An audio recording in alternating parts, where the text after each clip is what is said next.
Grote vliegtuigbom tot ontploffing gebracht bij Filipijnen. Het is vrijdag 12 juni. Dit is Zeeland Nu.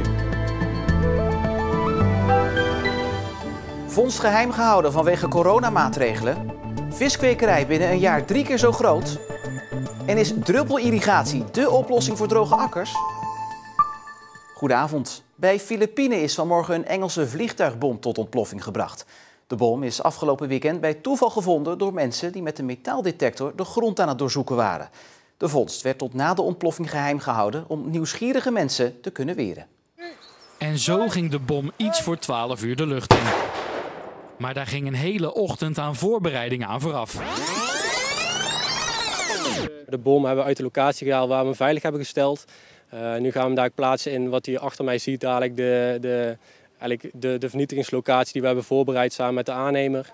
Daar zal de bom dadelijk in komen te liggen. Dan brengen we onze eigen springstoffen aan en brengen we de bom tot vernietiging. Omdat niemand zijn huis uit hoefde voor de bomruiming, heeft de gemeente ervoor gekozen niet aan de grote klok te hangen dat dit vandaag ging gebeuren. Dat deden ze voor de veiligheid. We waren dan bang voor de aantrekkingskracht. Dat zag je gisteren al met een groot schip op de Westerschelde. Mensen komen daar naartoe. En zo'n grote samenscholing kunnen we niet hebben. En we konden dan ook de veiligheid niet garanderen. Allemaal op één plek.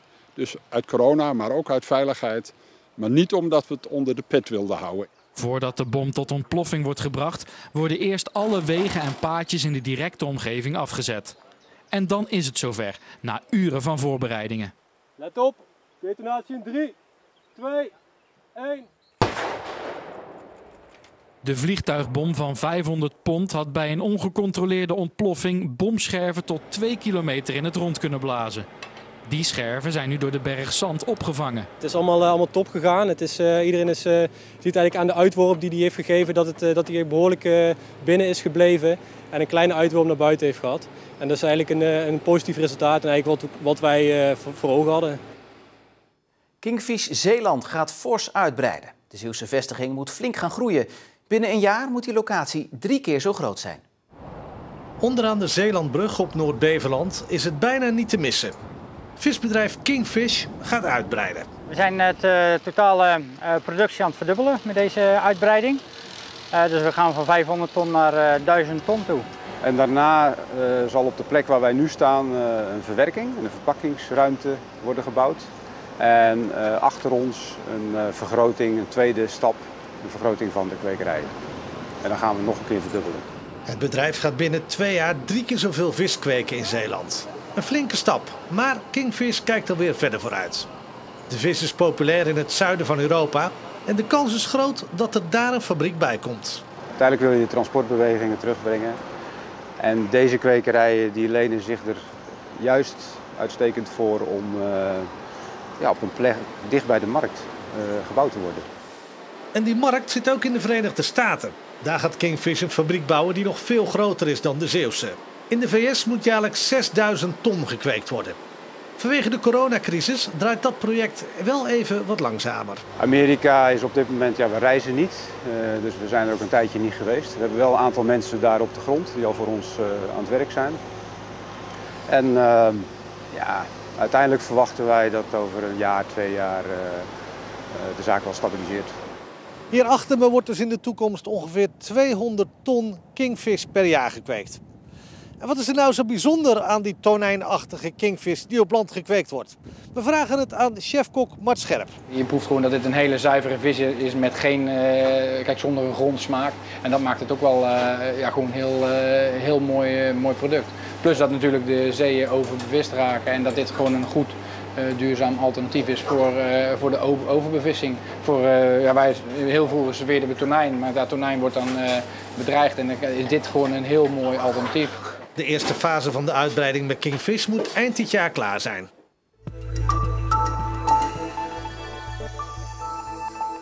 De 18-jarige hoofdverdachte van de dodelijke steekpartij in Vlissingen tijdens kerst 2018 is veroordeeld tot 2 jaar jeugd-TBS. Doodslag is volgens de rechtbank niet bewezen. Omdat wel bewezen is dat de 18-jarige man het stervende slachtoffer heeft geschopt en met een kapotte fles heeft geslagen, is hij wel veroordeeld voor zware mishandeling.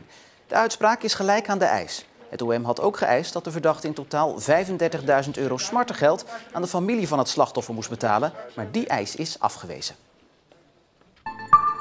Een druppelirrigatiesysteem is mogelijk dé oplossing voor boeren om de droogte het hoofd te bieden. In Filipijnen loopt op dit moment een proef met zo'n systeem dat in warme landen al volop wordt toegepast. Gekeken wordt of deze techniek ook voor Zeeuwse akkers werkt. Om de 50 centimeter zitten kleine ventieltjes en daar kan het water uitlopen. En wat er dan gebeurt is dat de omgeving rond die slang nat wordt en het water kruipt op in de bodem. En je ziet hier ook dat het helemaal nat geworden is. En dat is dan ook de bedoeling. De ondergrondse buizen kunnen altijd blijven liggen en verbruiken veel minder water dan bijvoorbeeld een beregeningssysteem.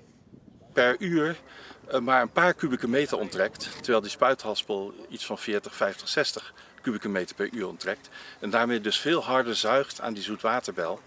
En dan de kans ook hoger is dat je daarmee dat zout omhoog trekt en op den duur dus in je systeem krijgt. In het najaar wordt de proef afgerond en worden alle resultaten bekendgemaakt.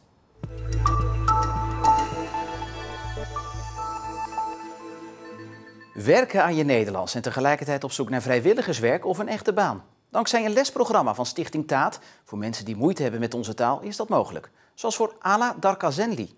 Hoi, goedemorgen Ala. Ja, het gaat goed. Ala is er ook al.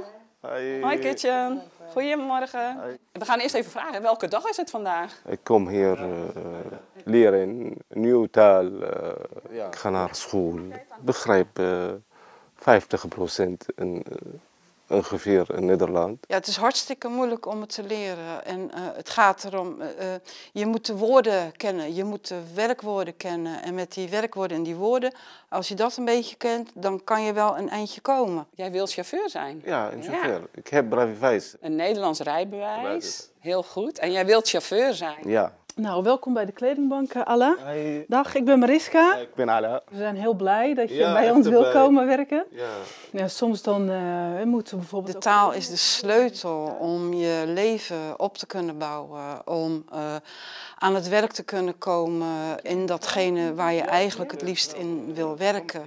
Taal is de sleutel om contact te maken met andere mensen, om de wereld van Nederland, de Nederlandse wereld te leren begrijpen en te leren kennen en je daar ook in te kunnen bewegen. Er staat een container, die moet elke week leeggemaakt worden. Dus ze stoppen daar veel tijd in. Veel meer dan dat wij denken dan dat het oplevert. Maar wij zien de stappen die ze maken, het zijn hele kleine stapjes. Maar mensen zitten vaak thuis elke dag te studeren. Die kast kost €3,60. Je woont nu 5 jaar in Nederland? Ja, ongeveer 5 jaar. Gevlucht voor de oorlog? Ja. Hoe was het toen je hier kwam? Hoe voelde jij je toen? Ik denk hier een rustig, niet oorlog. Mensen, niet boos, niet oorlog, niet ruzie, niet vliegtuig, heeft bommen. Ja, ik denk goed, blijven in Nederland.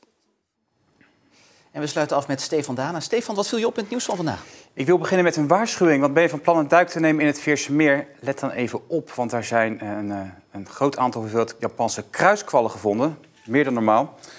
Die zijn vooral gezien in de buurt van Kortgene en Wolvaartsdijk. En nu zijn in het verleden natuurlijk altijd wel zwemverboden ingesteld toen ze werden gevonden. Is dat nu ook het geval? Nee, dat nog niet. De provincie heeft alleen maar waarschuwingsborden geplaatst. Je kan dus wel gaan zwemmen, maar wees gewaarschuwd, want zo'n kwallenstreek schijnt niet lekker te zijn. Nou, het staat genoteerd. En dan gaan we naar Concert @ Sea. Ja, normaal gesproken zouden over 2 weken duizenden mensen op de Brouwersdam staan. Maar zoals we weten gaat het festival niet door. Maar daar is wel iets op bedacht. Concert @ Sea is omgedoopt tot Concert at Home. En wat moet ik me daar precies bij voorstellen? Ja, in een speciaal programma wordt teruggeblikt op de afgelopen jaren. Er komen ook verschillende optredens voorbij. En het is allemaal te zien op 25, 26 en 27 juni op de website van Concert @ Sea. En bezoekers thuis kunnen dan toch op de bank nog een beetje het festivalgevoel krijgen. Het is een compensatie, maar natuurlijk niet helemaal. En tot slot gaan we even terug naar gisteravond. Ja, het kan je bijna niet ontgaan zijn. De passage van het grootste containerschip ter wereld op de Westerschelde. 400 meter lang is die, 61 meter breed. En geen ander schip ter wereld kan zoveel zeecontainers vervoeren. Bijna 24.000. En dankzij de foto's en filmpjes die we binnen hebben gekregen, kunnen we toch nog even nagenieten van de beloodsing op de Noordzee tot het moment dat het schip Zeeland weer verliet en de haven van Antwerpen binnenvoer. Heb je het gemist? Dan kun je op omroepzeeland.nl de beelden nog eens bekijken. En wat je ook kunt doen is je wekker zetten. Want ja, rond 5:30 vertrekt hij weer uit Antwerpen, is de verwachting. Ja, en hoe laat komt hij dan bij Hans Weert, Terneuzen, Vlissingen? Rond 7:15 bij Terneuzen en 9 uur in Vlissingen. Dat is nu dus de verwachting. Oké, dus het kan nog veranderen? Dat kan nog veranderen, ja. Oké, Stefan Dane, dankjewel. Het begon vandaag veelbelovend met blauwe luchten en volop zon, maar het raakte al snel bewolkt met vooral vanavond kans op een bui met mogelijk onweer. Morgen kan het tot 26 graden warm worden. Start het bewolkt met nog steeds kans op een bui en in de middag klaart het pas op. En in Terugkieken varen we straks weer lekker ouderwets over de Westerschelde. De Westerschelde-tunnel is dan misschien wel een uitkomst, maar toch blijven die oude veerboten legendarisch. Dit is dus echt, dit is prachtig, hè? Die modalen, die autootjes, hè? En dan zie je de voetgangers eraf komen. Als er een auto langskwam, of meer dan 1 auto of 10 auto's, dan wist je dus, die gaan naar de boot. Dat wist je gewoon. Dan werd het drukker op de weg. Een trip down memory lane dus straks. Voor nu een fijne avond en maak er een goed weekend van.